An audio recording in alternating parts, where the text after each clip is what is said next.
Gabby Pahinui, or some other pronunciation of that, was a Hawaiian Slack-Key guitarist. So apparently this is a traditional kind of Hawaiian music using guitars that have had some of the strings detuned, so the whole set of strings produces a chord naturally.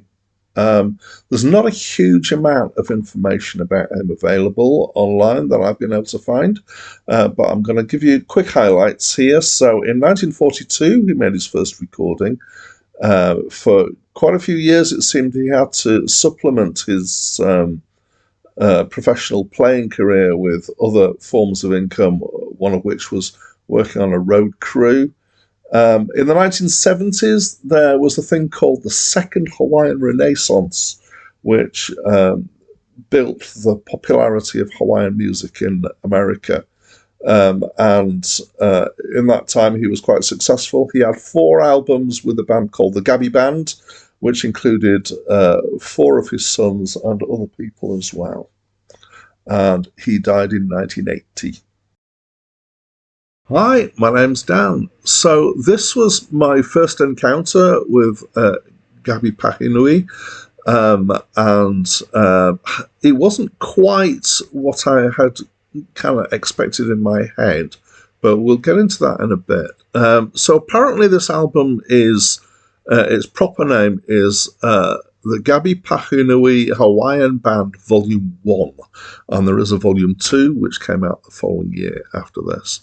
One of the things that I'm really enjoying about doing this set of reviews and having this list, which is an external thing that I'm working from, has meant that I've encountered all sorts of things that I wouldn't normally listen to, and I think this is definitely one of them. I'm not sure if I ever would have come across this just in my normal kind of run of listening to stuff.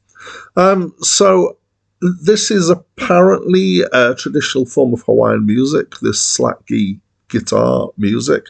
And slack-key basically means that some of the strings have been slackened off so that the whole thing creates a chord.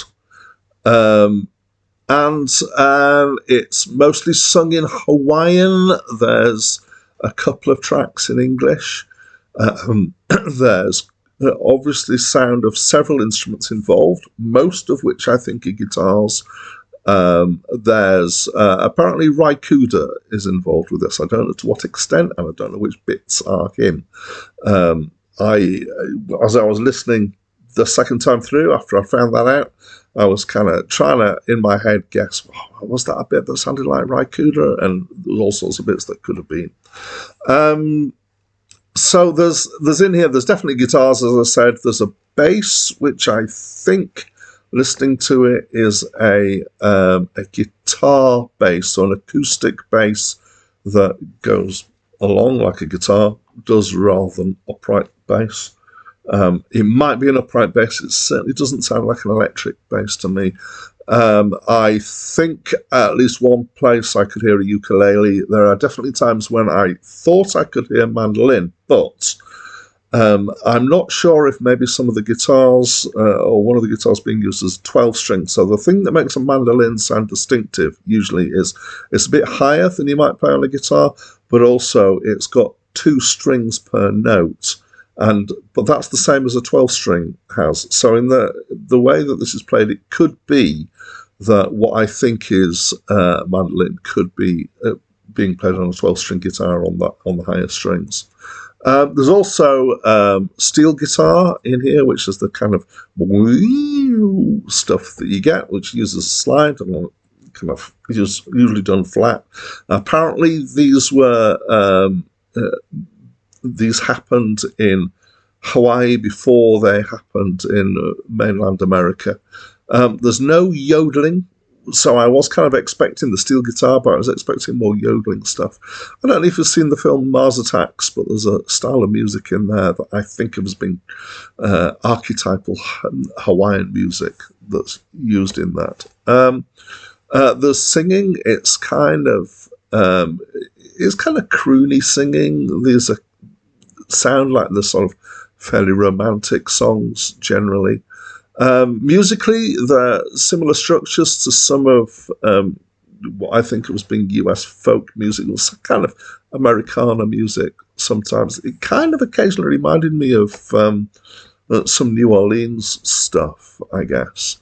There's a couple of tracks in English, as I said. The one's Moonlight Lady, which I didn't really enjoy. It's a bit too kind of schmaltzy in the words, and it's got strings in the backing. Another one, which is Blue Hawaiian Moonlight, I did enjoy more. It's in English, but it feels kind of less sugary. So that's quite a good film. I think my favourite track was, I'm going to get this pronounced wrong, Moani Ke'ala, which has singing at the start and at the end, but in between there's got solos from various instruments, and it's quite fast and upbeat, so that's, yeah, definitely like that. Overall, I would say it wasn't a profound experience, but it was a pleasant one, and kind of, educational for me and informative, so I liked it. Do you know this album? What do you think? Please let me know in the comments below. That's it from me for now.